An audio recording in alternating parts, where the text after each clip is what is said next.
McDonald's has entered a Minecraft movie universe, and Grimace, Birdie, and Hamburglar just spawned as new collectibles in the overworld.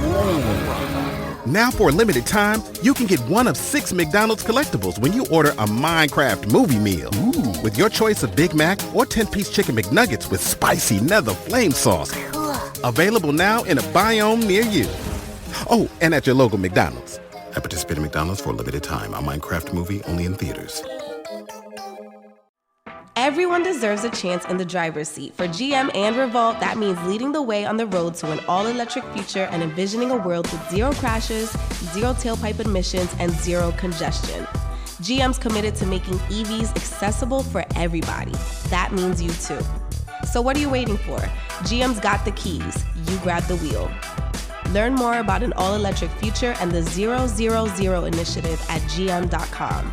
GM, everybody in.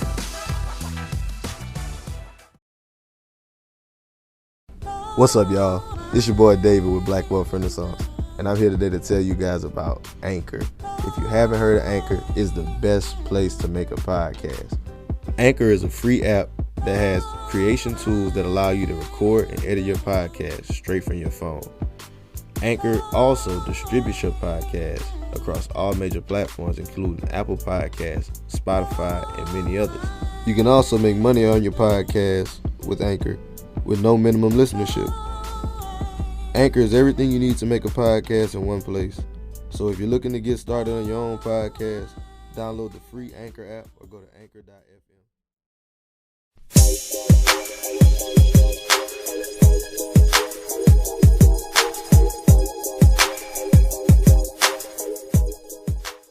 Welcome to the Black Wealth Renaissance Podcast, the podcast dedicated to normalizing black wealth and sharing helpful tools and resources that we believe will be useful for attaining and maintaining generational wealth.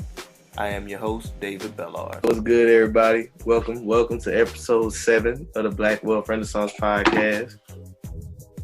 Jared, Kelly, what's good with y'all boys, man? What's good, man? What's good? Good, y'all. How y'all doing? I'm with it. What's good? What y'all boys been up to this weekend, man? Enjoying the family time, man. You know, it's Easter weekend, it's family time. Man, missing my family. I'm still up here in school, trying to get a job. But, yeah, I miss my family, man. The Easter weekend, I think this might be the first Easter weekend I ever missed. Dang. But, so stop stressing about that job. It's already written, my brother. You right.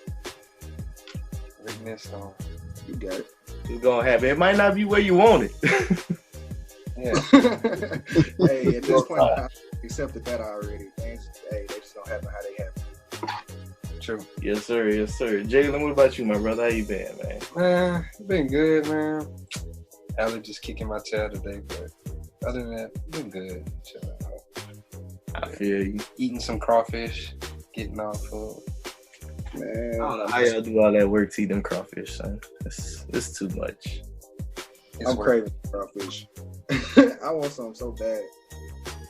Dang, son. It's not too good. The food up there ain't too good.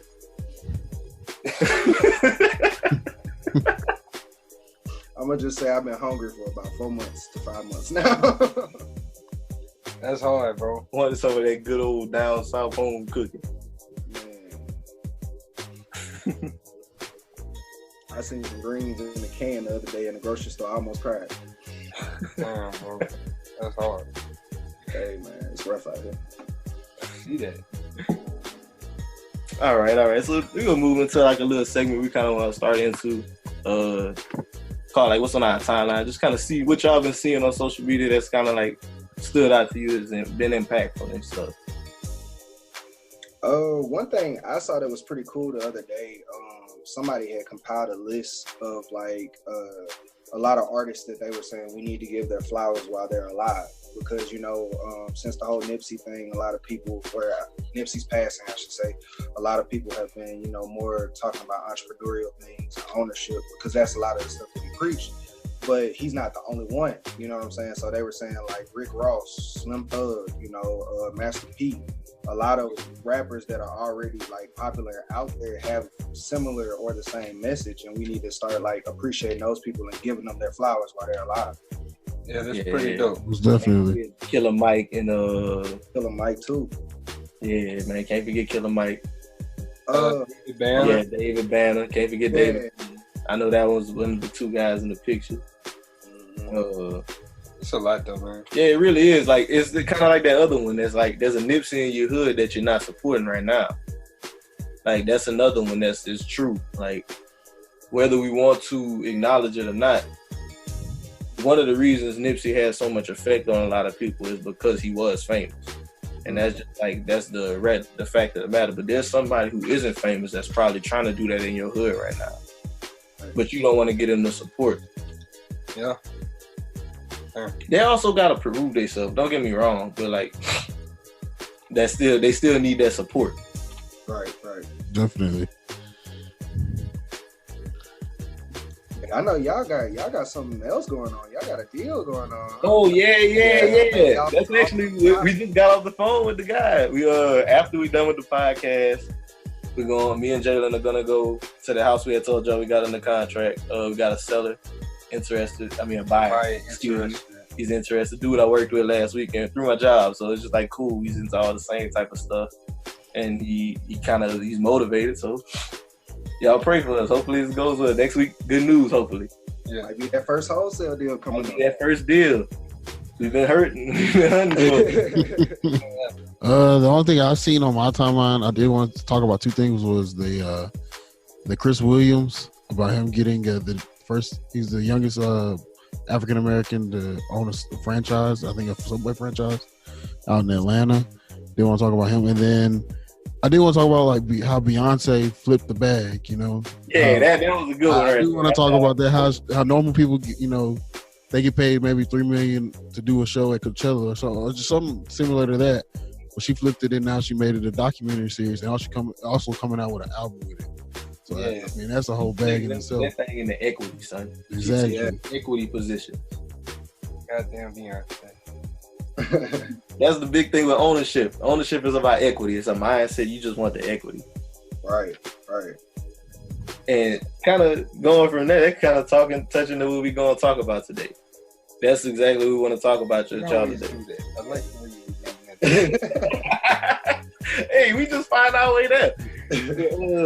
Yeah, we talking about mindset because we feel like mindset is something we touched on in every episode, and it's something that's really huge that we have to really focus on if we want to get where we trying to go in this entrepreneurial journey, part of this Black Wealth Renaissance. Right. So with that being said, we kind of want to just kick it into it, and we want to talk about the mindset that you have to make money. Like, yeah, that money making mindset, it all goes back to an abundance mindset, because you can't want to make money and think you don't have enough money or there's not enough ways to make money. I never have money. Like, you can't be negative about money. Yeah, we got to stop thinking as money as being the root of all evil too. Yeah, that's another thing that we got to stop thinking about. Maybe the love of money or like a hunger. I don't know, but I just can't sit here and say it's the root of all evil. Going off of what we were talking about earlier, like without money, any of the different things or the people that we were talking about before, Slim Thug, Nipsey, Rick Ross, all of what they do requires money. So True. It's like, it's not so much that the money itself is evil. We have to change that mindset and get it to where we understand where the money is a tool. Yeah. Definitely, you got to think of money as a tool to generate more money. Can't think of that something so I can go buy something. Or tool, you got to look at it as a financial tool to get you somewhere else. Right. And the somewhere else is always in the future. You always want to focus on the long term. I'm real huge when it comes to money. You got to believe in delayed gratification. Yeah. Like, that's the way to use money as a tool. Whenever you willing to delay the gratification of making that simple purchase that you just want to make every day, that's whenever you really start seeing the big benefits in money. Yeah. An extra $50, $60 a month do some difference. Especially over the course of a year. Definitely. Extra 50, 60. I kind of rewinding again to what I saw on my timeline. I was in a post where a young lady was talking about her monthly maintenance, and she was spending between nails, hair, just stuff of that nature. She was spending like $700 a month. What? And I'm like, you spending $700 a month? Do you know how many, like, you could purchase an asset with that? Like, that is crazy to be spending that type of money or get a business started with that. But you're spending that type of money on just on yourself. Not to say that you can't, enjoy your money and spend money on yourself, but $700 On her appearance? Yeah, I promise. I'll show you. Wow. Yeah. And that's the difference in mentality. You can't have that consumer mentality. Yeah, right. It's two types of mentalities: consumer and investor. Choose which one you are. Choose wisely. Very wise. Shout out, I was just about to say, shout out J. Cole because that dropped a year ago today, so that's fine. Oh, that really did. Yeah. But kind of with that too, when it comes to that investor mindset, not more so just with the long term, you have to understand that investing involves risk. You cannot be scared to take a chance. Also, another J. Cole lie. If you're scared to take a chance, how the fuck we gonna get rich? Hey, we quote that one a lot. We really do. See, I don't know, J. Cole, like we all fuck with J. Cole. Yeah, he resonates with us a lot. But I mean, like some people, and like I can't completely be upset with the young lady because like some people don't understand that like that $700. What could I be doing? McDonald's has entered a Minecraft movie universe, and Grimace, Birdie, and Hamburglar just spawned as new collectibles in the overworld. Now for a limited time, you can get one of 6 McDonald's collectibles when you order a Minecraft movie meal. Ooh. With your choice of Big Mac or 10-piece chicken McNuggets with spicy nether flame sauce. Available now in a biome near you. Oh, and at your local McDonald's. I participate in McDonald's for a limited time. A Minecraft movie only in theaters.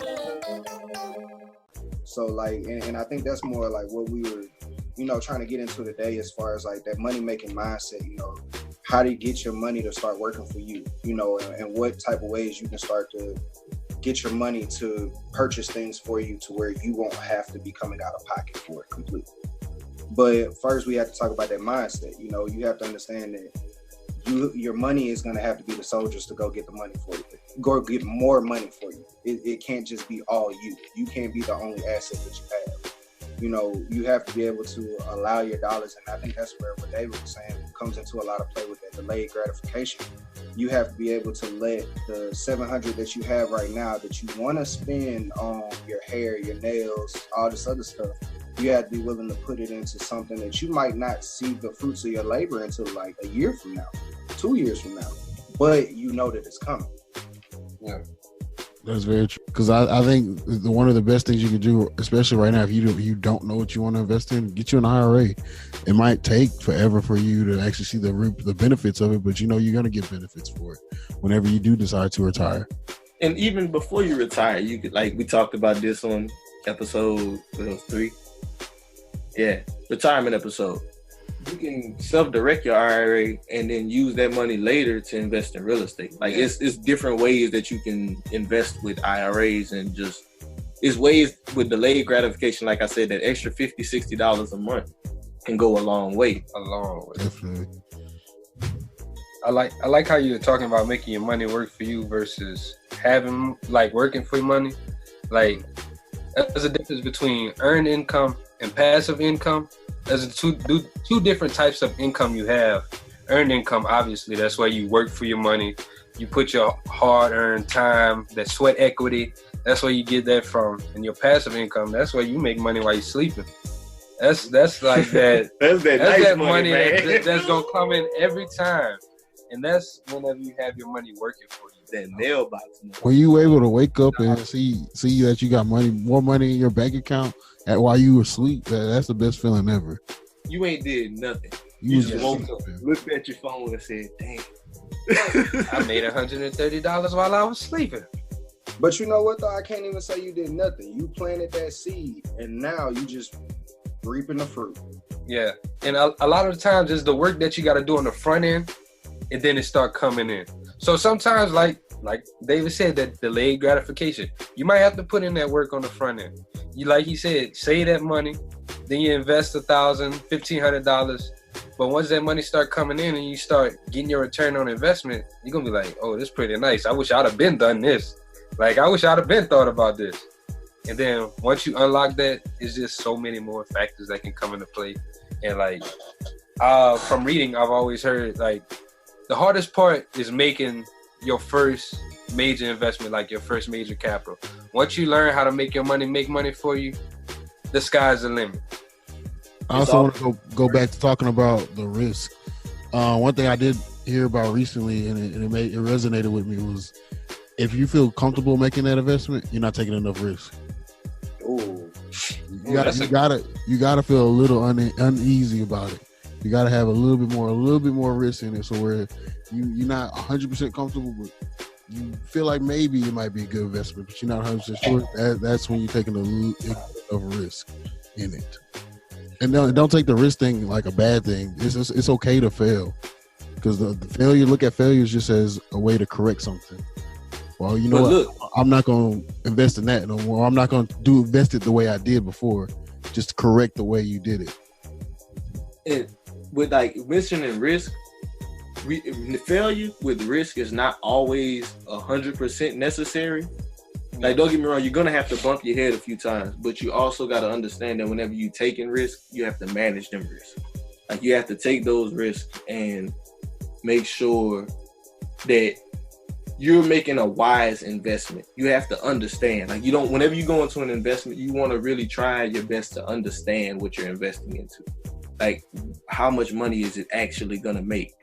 Things of that nature. Like, you have to try to find investments that are going to be not a guaranteed return, but have a higher probability of return than, say, like, I'm a big richest man in Babylon guy. A dude, his first investment, he gave a jeweler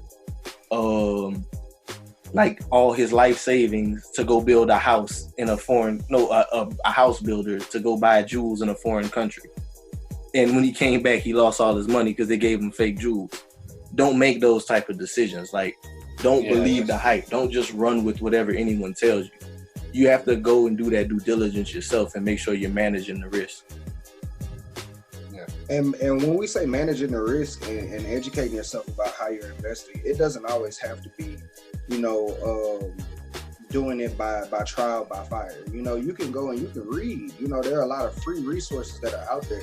And even if you do want to pay for resources, there are courses. You can go read books. Your library is probably free.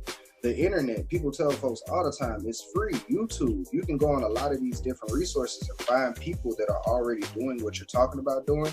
And a lot of the time they're already talking about it. And you can learn so that you sort of hedge your risk by making sure that you understand what is already going on. I think one of the biggest things we have to talk about is, like, when we talk about risk and investments, a lot of people equate that to the stock market. And a lot of people say it's just gambling money, but it's really not. And I think one of the biggest things, like you were saying, you need to invest in yourself and you need to educate yourself and make sure you do due diligence in it. And one of the books that I read that helped me understand the stock market and how to invest was The Intelligent Investor by Graham. I can't think of his first name, but that's a really good book for if you were looking into getting into the stock market. I definitely advise, or anybody that's just looking to get into investments, definitely read that book. It'll help you understand and help you do your due diligence of it. And make sure, that's also another way to protect your risk, is making sure, like, I think that's what we were kind of talking about before, making sure that you don't overspend when you're making your first investment or when you're making those first few investments. Don't make an investment that's going to cripple you. Make one that's, if you do lose, you'll lose that amount of money, but you'll learn from it, and it can be something that won't, set you up to where you won't be able to pay your bills next month or something like that. Yeah, you got to be comfortable with whatever you invest in to take a loss. And that's kind of really the whole thing with the risk. That's the risk. Yeah. You have to be comfortable with losing with what you have. And in order for you to do that, a necessary component of your mindset is that you have to live below your means. Yeah. You really have to like put that in your head that yes, I have this amount of money, but that money's for something. I don't have to spend that. That money's for something else. That money's for my future. Mm-hmm. And it's not about how much you make. It's about how much you save, man. It's not how much you spend, how much you got this or whatever. It's how much you save. It's called cash flow from every month. So like it's your expenses minus your income. Income minus expenses. That equals your cash flow. And that's how you figure out how much money you're spending or saving each month. Cash flow can either be negative or positive. You got positive cash flow, you're saving. Negative, you're spending way too much. So you can have either or. So that's something that you have to think about. And that varies from person to person. You may have to hop in and look at your, look at how much money you have and figure that out, So figure out what bills you already have. All right, your car note is costing you a certain amount. Bills are costing you a certain amount. Can you afford to save an extra $200 before you start spending your money out of each check? You have to try to figure those types of things out. Yeah. But I mean, even with that, and once you start creating a budget, you even still need to find out ways to create more money and get more money coming in. So that might also be something else that we need to talk about too, guys. It's like, what are other ways to make money so that I can increase my cash flow? Man. There are a million ways to make money. You just got to know how and be able to look for it. This is one of the biggest things we always talking about with this economic tidal wave. Now is the absolute best time to be any shape or form of an entrepreneur. Yeah. Especially if you're focusing on the internet, because there are people who are virtual assistants who are making 6 figures a year. There are people who just copyright and they making money. Like, you can make so much money on the internet, and there's so many ways that you can get it. You just have to take the time to be committed to learn a skill. Right. And that's very true. And a lot of the skills that will make you money, again, I am the big resource person. There's a lot of them that have free resources. You can go on, I know several different things, like you mentioned copyright. They have SEO classes. They have copywriting classes. I'm Google AdWords certified, and I got that for free. Like, you can, Google AdWords has a whole course that you, like, people have all types of stuff. You can learn how to Shopify, I know, which is a very popular platform. They're not paying us, but a very popular platform that people use to make websites. Folks can go, they don't know, a lot of people don't know about Shopify Partner, which you can go under, which is a program that teaches you how to build websites. They teach you how to make the money from them and from you building websites for other people. So it's like, there are a million different ways out here to learn how to build up a skill for free that will make you more money. Hey, do you have bad credit and minimum capital and want to get started in real estate? Hi, my name is Sharnice. And I'm Byron. And we are the Mobile Home Elite Investors. If you are a new or seasoned investor and looking to invest as low as $5,000 and see returns between 100% upwards to 500% return on investment, we have a course for you. Our Elite e-course gives you all the secrets and strategies you need to become a successful mobile home investor. Find us on www.mobilehomeeliteinvestors.com. See you soon. And Jay, can you actually go into like definition of what an SEO is? Okay, so SEO is like search engine optimization. Basically, or that's what it stands for. Basically, it's how do you rank on Google? How is your website as far as the pictures, the words, what you're saying, and what your content is supposed to be about? How does that rank as far as relevance in the search engine that is Google? And it's not just Google, it's search engines in general, because Google's not the only search engine. You're right. I'm sorry. That's the most popular one. I just, Google AdWords, that was how I learned with the AdWords. I apologize. But yeah. You have another free program? Yeah, that's another one. Google AdWords, I learned all of that stuff for free. So like you can go on there and but yeah, so SEO, every website needs SEO. If you plan to pop up on Google, you need SEO. So with that being said, if you were a person that was looking for an opportunity for a way to make money, Go learn some SEO skills. Everybody and their mama got a website. If they want to be an entrepreneur, if they want to have, any type of business that has internet presence, they have a website. I guarantee you 9 times out of 10, or at least 8 times out of 10, most of them don't know anything about SEO. You can be that hero that gets them ranked on Google or any other search engine. I like Google. It's Professor Google, if you ask me. Google is the whole reason I passed college. Definitely. Google and Big ups. Professor Google and YouTube University. Shout out to them. But yeah, also with making money, kind of to segue kind of from what Jared said, whenever you're doing stuff like that, you learning the skill. We always the front end, back end guys. Yeah. On the front end, you learn the skills, and then on the back end, you learn the skills and provide free value once you learn the skills. You don't just take the skills and hold them in and market yourself. You take the skills and provide some free value. You gotta give people something for free. That's the only reason they're gonna come around. Right. But because they like you so much for free, they want to do business with you. And when he says do something for free, he don't mean like just run your whole business for free. Like, know your worth and know your value too. Yeah. Because you don't want to just, if you're really good at something, just go doing it for free for everybody, then everybody gonna start taking advantage of it.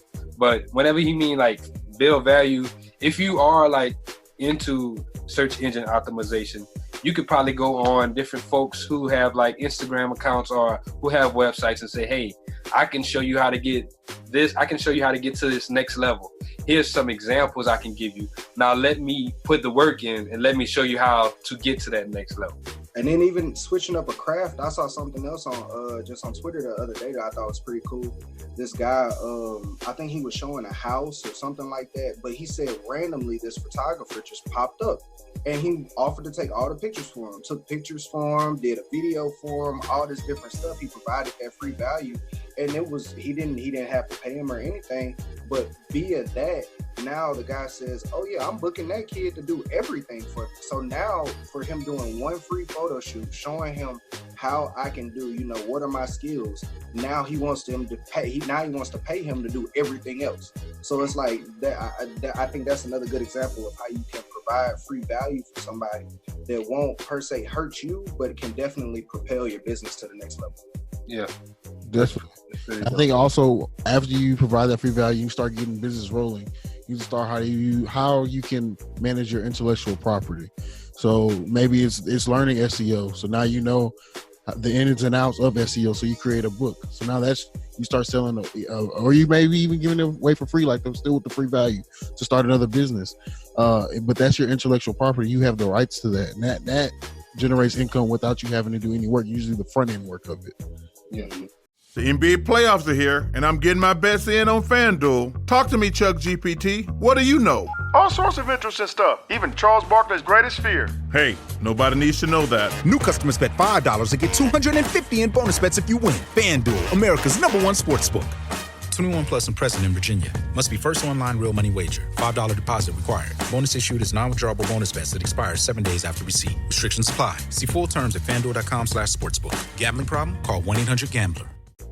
That's some good way to make money too, like intellectual property. Whenever he said that, some examples I would give is like ebooks or even a book in general. Or if you have a great idea, you know how like you go on Shark Tank, you see people on Shark Tank, they go and they pitch their idea.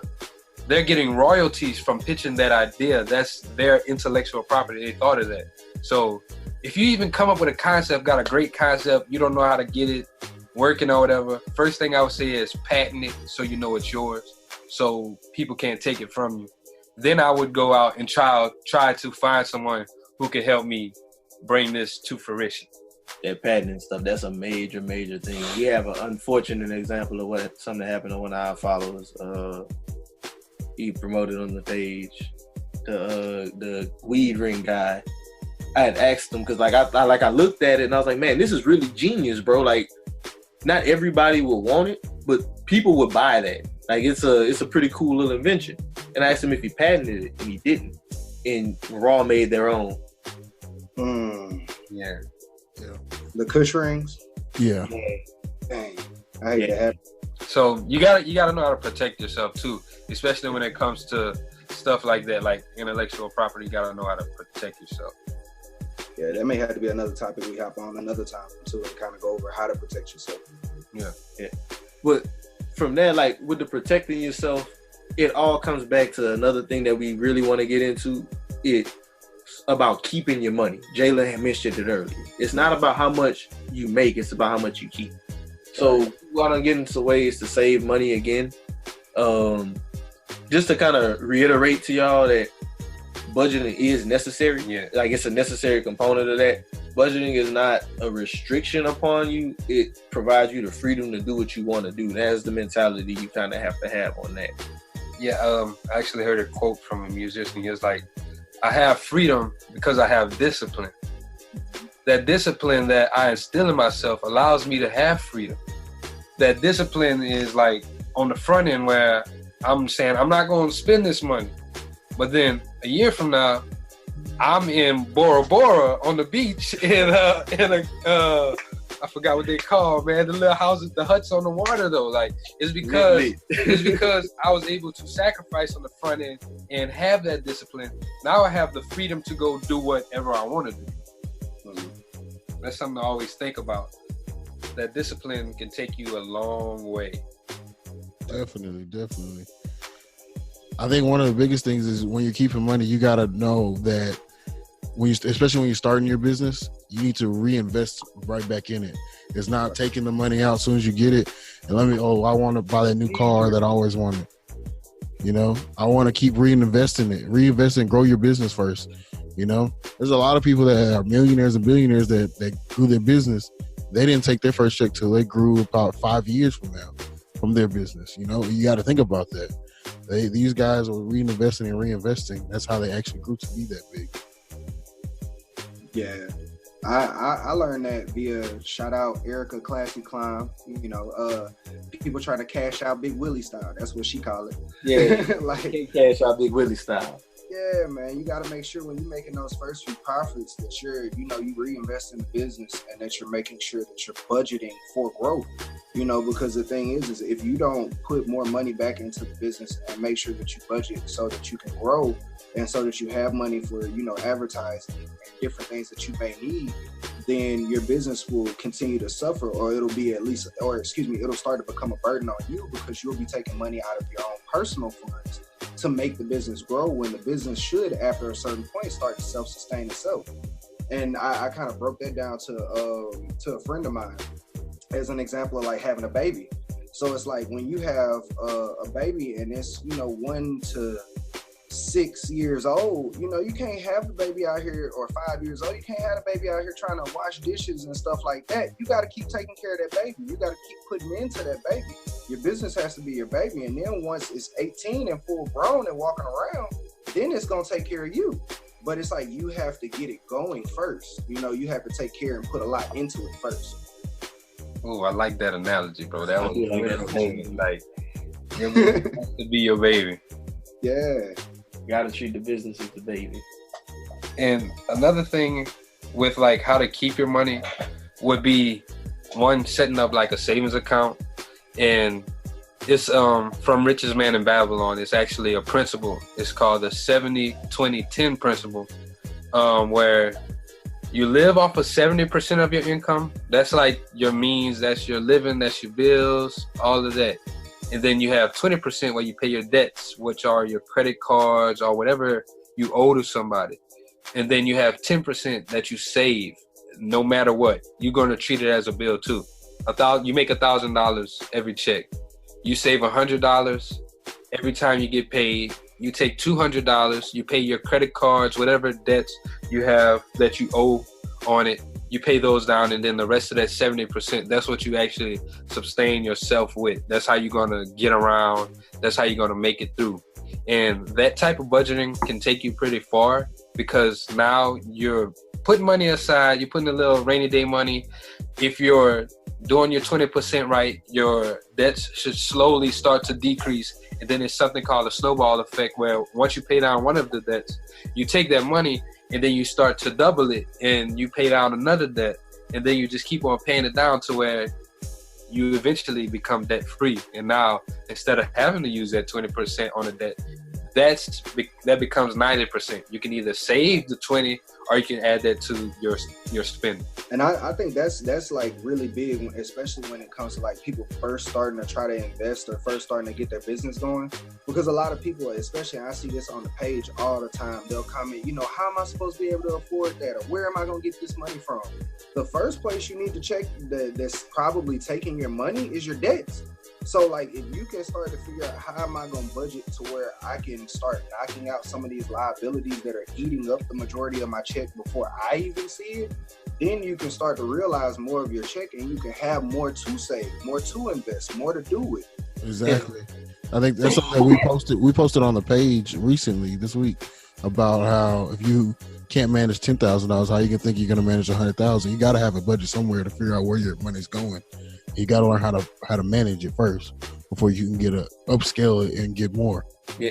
And also something else I kind of wanted to mention on the page, kind of with the savings and checkings account, there are a lot of online banks that offer really high interest rates on these checkings and savings accounts.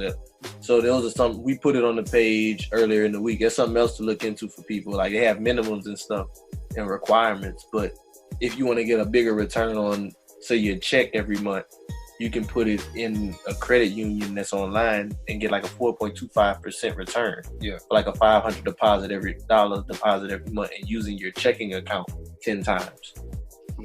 Hey, shout out to Ally. We're not sponsored by them, but they do a great business over there on ally.com.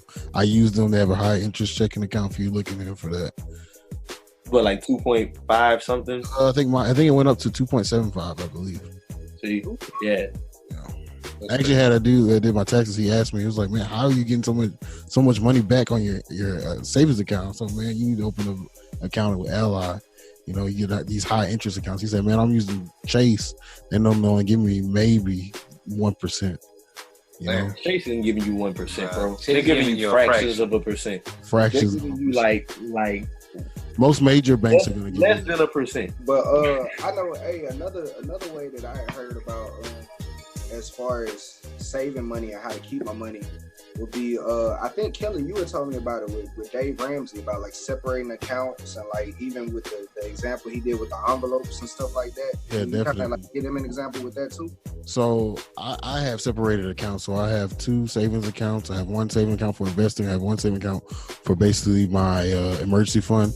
Then I have multiple checking accounts. So one is for my spending, right? So I budget out where some like part of my check goes into that, and only so much of it. So maybe like it's I don't give the perfect percentage, but it's like $400 goes straight into my account. And that's for me, my spending for the 2 weeks, right? And then after that, you go into the other checkings account, and those are strictly for investing. And so, and I got a certain percentage going to one savings account for investing, one savings account for retirement, and then one savings account for emergency fund. So it's good to have different retirement with different savings accounts, so you can invest and make sure that that you're growing your money and make sure that you are budgeting. That's one way to budget without having to write everything down. You just have separate accounts, and you only allow yourself to spend out of one account and separate the rest of that money. And don't have easy access. That's another good thing about having online banks. I can't just go to the bank and just pull it out real quick. It takes a little bit of effort, but it's not too much, so it's not a hassle whenever you have to take it out, though.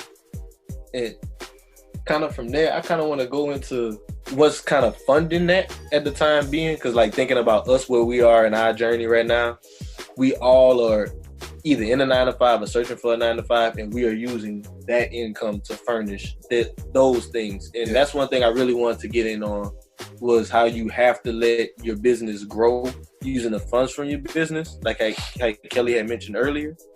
And to do that, you have to keep a 9-to-5. You have to keep a job. You have to keep some form of income coming in, because banks aren't going to give you a loan or nobody's going to want to finance you if you're just starting out a business and you don't have a stable source of income. Or you don't have any track records. You haven't proven yourself to be able to sustain with money or whatever. They're not giving it to you. They're not, it's one of those things. Would you give your money to someone who doesn't have a track record of returning money? or they don't even have a job. Like, how you gonna give me this money back? But I'm an entrepreneur. See, like it's one of those things. I think 9 to 5s really get shitted on a lot in terms of like the whole internet fear and stuff. But it's a necessary part of your journey for most people. I'm not gonna say for everyone, but for most people it is, because you have to find a way to fund your businesses while getting them off the ground.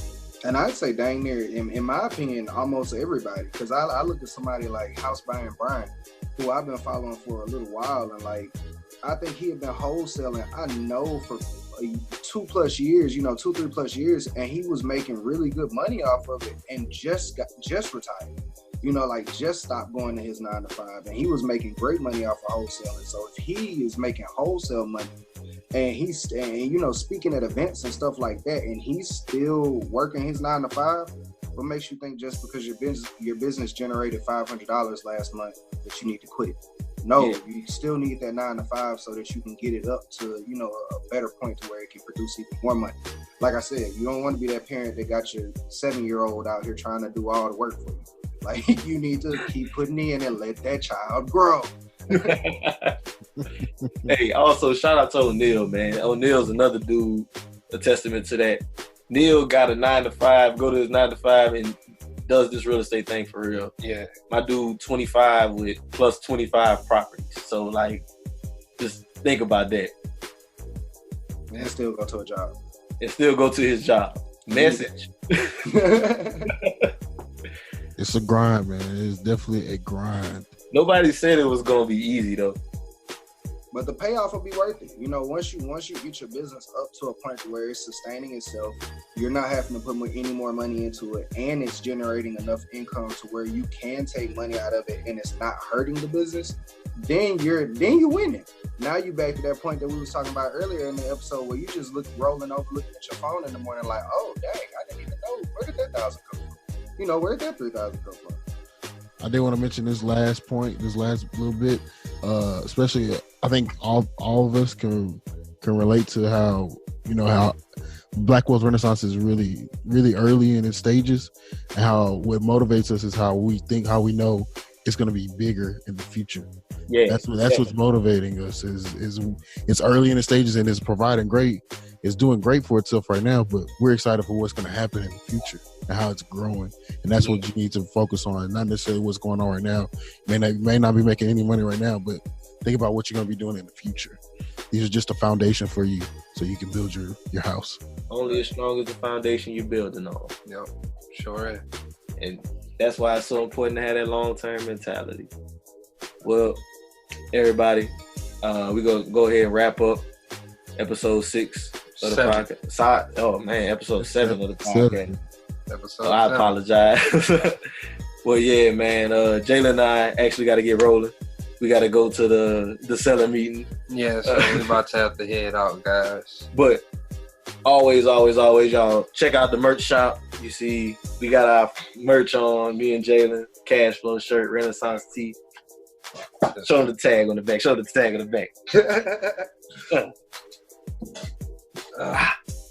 Okay. Yeah, y'all make sure y'all check us out on YouTube. We just launched the YouTube. BlackWealthRenaissance.com is up. Go to check out the website, BlackWealthRenaissance.com. We got budgeting tools, we got finance tools. Just check it out, man. We got all kind of real estate directory, everything. Realtor directory. Sorry. We got the courses. We got a few courses up there. We got the Notary Business School, Mobile Home Elite Investors, the Wealth Culture, and then a budgeting course. Yeah, so y'all make sure y'all check that out. We're trying to provide y'all with these tools for attaining and maintaining this wealth. Yeah. Can I forget y'all? Like, subscribe, rate, review. Please. Let us know what y'all want to hear. Yeah. Like, let us know what y'all want us to talk about. Like, just help us grow as a podcast. Like, we just want to spread the message and hopefully give y'all some insight on some things. And yeah, man. This is Black Wealth Renaissance. Signing out. McDonald's has entered a Minecraft movie universe, and Grimace, Birdie, and Hamburglar just spawned as new collectibles in the overworld.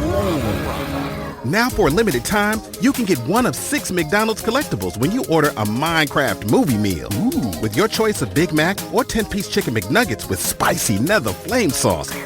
Available now in a biome near you. Oh, and at your local McDonald's.